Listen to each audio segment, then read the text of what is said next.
Bazen kendimizi çok mutsuz, çok öfkeli ya da çok kaygılı hissederiz ve içinde bulunduğumuz duruma aşırı bir reaksiyon veririz.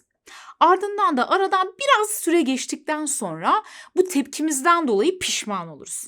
Keşke öyle yapmasaydım ya da keşke öyle demeseydim deriz. Duygularımızın seline kapılmış ve o duygunun yoğunluğuyla düşünmeden hareket etmişizdir. İşte böyle durumlarda işimize yarayabilecek ve sonradan pişman olacağımız tepkiler vermemize engel olacak etkili bir araç bu videoda.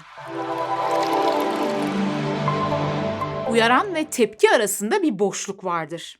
Tepkimizi seçmemizi sağlayan gücümüz işte bu boşluktadır. Bu nedenle tepkilerimiz kişisel olgunluğumuzun ve özgürlüğümüzün bir ifadesidir der Viktor Frankl. Uyarandan kastımız davranışı tetikleyen herhangi bir girdidir. Duyduğunuz bir söz, gördüğünüz bir görüntü ya da deneyimlediğiniz bir olay olabilir. Bu olayın ardından yani uyaranın ardından çoğu zaman düşünmeden, hızlıca içgüdüsel bir şekilde tepki veririz. Yani aradaki o boşluğu değerlendirmeyiz. Tepkilerimizde çoğunlukla alışkanlıkla, ezbere hareket ederiz. Adeta otomatik pilotta çalışıyoruzdur. Yani farkındalığımız o sırada düşük bir durumdadır. Sonucunu düşünmeden dürtüsel davranırız ve sonuçta da pişman oluruz. Aslında çoğu zaman otomatik pilotta bu şekilde ezbere tepki verirken hayvan beynimiz yani beynimizin en ilkel bölümü aktivedir ve beynimizin mantıktan sorumlu olan bölümünü yani insan beyni baskılar. Diğer videolarımdan da hatırlarsınız. Beynimizi en temelde 2 bölümde inceliyorduk. Bunlardan biri insan beyin, diğeri ise hayvan beyinde. İnsan beynin en son gelişmiş ve en dış katmanıdır ve üst düzey bir takım bilişsel aktivitelerden sorumludur.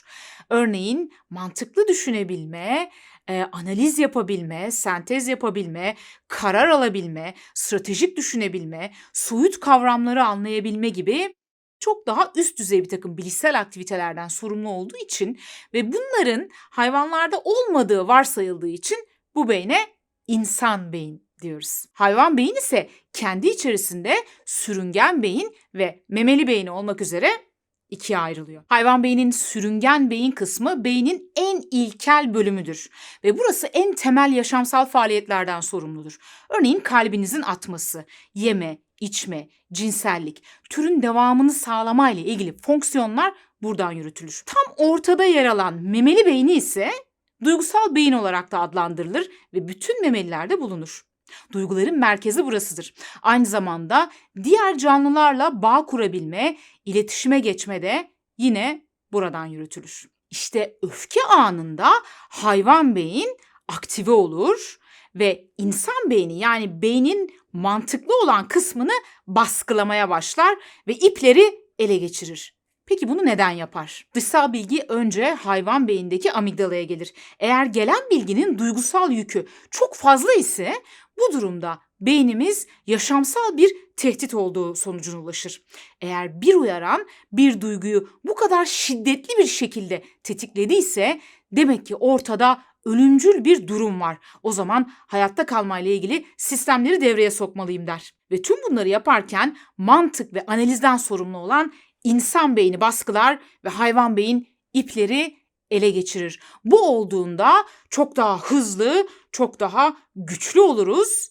Ancak biraz daha tırnak içinde aptal oluruz. Bu süreçte yani hayvan beyin ipleri ele geçirdiğinde yaşamsal bir tehdit algılandığı için stresle ilgili hormonlar salınmaya başlar ve vücutta bir takım değişiklikler olur. Mesela kalbiniz daha hızlı çarpmaya başlar. O yaşamsal tehditten kaçabilmek ya da savaşabilmek için daha fazla kana ihtiyacımız vardır.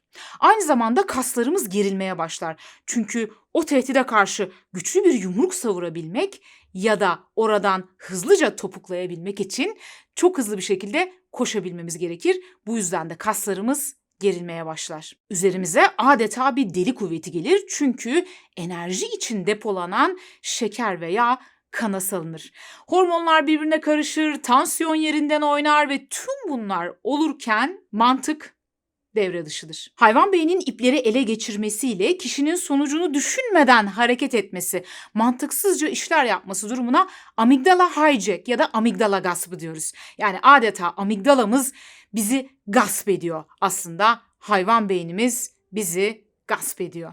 Bu durumda trafikte elindeki levye ile öfkeli bir şekilde öndeki araca doğru yürüyen adamda hangi beyin daha aktif?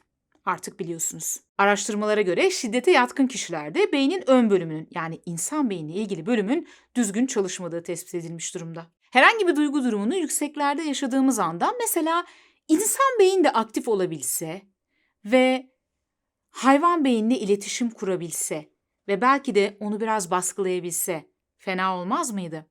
Aslında bu mümkün. Nasıl mümkün peki? İnsan beyni geliştirerek ve ona egzersiz yaptırarak mümkün. Bunun bedensel ve zihinsel çeşitli yolları var. Kanalımda bu yollardan bazılarından bahsediyorum. Mesela Sufi nefes tekniği bu konuda en etkili bedensel tekniklerden bir tanesidir. Şuradaki linkten ve açıklama kısmından ve yorumlardan bu videonun linkine ulaşabilirsiniz. Peki başka ne yapabiliriz? İnsan beyni en çok geliştiren aktivitelerden bir tanesi irade. Yani dürtüleri kontrol edebilme gücü.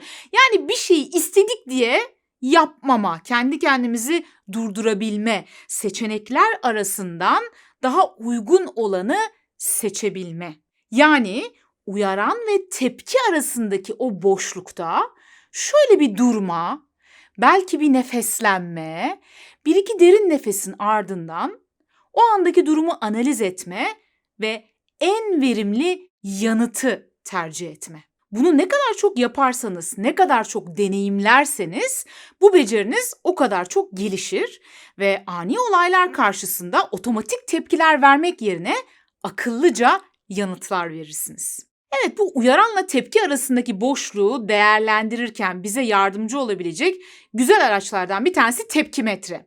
Tepkimetre ne? Aslında bir tepki termometresi diyebiliriz. 0 ila 100 arasında numaralandırılmış bir termometre. 0 gayet sakinlik, sükunet, gerilim yok demekken 100 son derece aşırı ve yıkıcı tepkiler anlamına geliyor. Herhangi bir aksilik ya da bir hayal kırıklığı yaşadığınızda bir şekilde yani o duygularınızı tetikleyen ve duyguyu yüksek şiddette yaşamanıza neden olan bir durumla karşılaştığınızda kendinize birkaç dakika ayırın. Ve bu birkaç dakika içerisinde tepkimetrenize bakın. Şu anda vermek istediğim tepki hangi seviyede? Kontrol edin. Kaça denk geliyor? Peki bu tepki uygun bir tepki mi yoksa aşırı reaksiyon mu veriyorum? Bu tepkinin sonuçları neler olabilir? Bu durumda verilebilecek en doğru tepki ya da atılabilecek en doğru adım ne? Bunları düşünmek için kendinize birkaç dakika ayırdığınızda ve hatta bunu derin ve yavaş nefeslerle dengelediğinizde çok daha akıllıca ve uygun bir tepkiyi seçebilme özgürlüğüne kavuşuyorsunuz. Bunları yaptıktan sonra olabildiğince vereceğiniz tepkiyi duygumetrede uygun bir seviyeye getirmeye çalışın. İşte duygusal zekası yüksek insanlar kendi duygularının farkındadırlar ancak bu duyguların seline kapılıp gitmezler. O selde boğulmazlar. Bunlarla baş edebilirler ve doğru tepkileri seçebilirler. Ve işin güzel yanı duygusal zeka geliştirilebilir bir beceridir.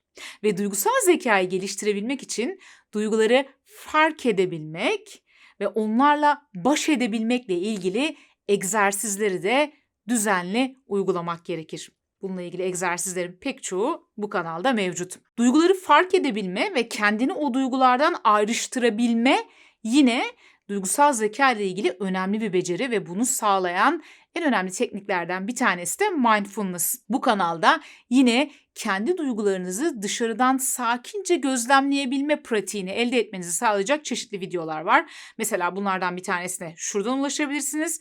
Açıklama ve yorum kısmına da yine bu videonun linkini bırakacağım. Kendi duygularınızı gözlemleyebilme ile ilgili güzel bir egzersiz. Efendim özetle başımıza ne geleceğini seçemeyebiliriz. Ancak bu başımıza gelen duruma ne tepki verebileceğimizi seçebiliriz. Sağlıklı seçimler yapabileceğiniz günler olması dileğiyle.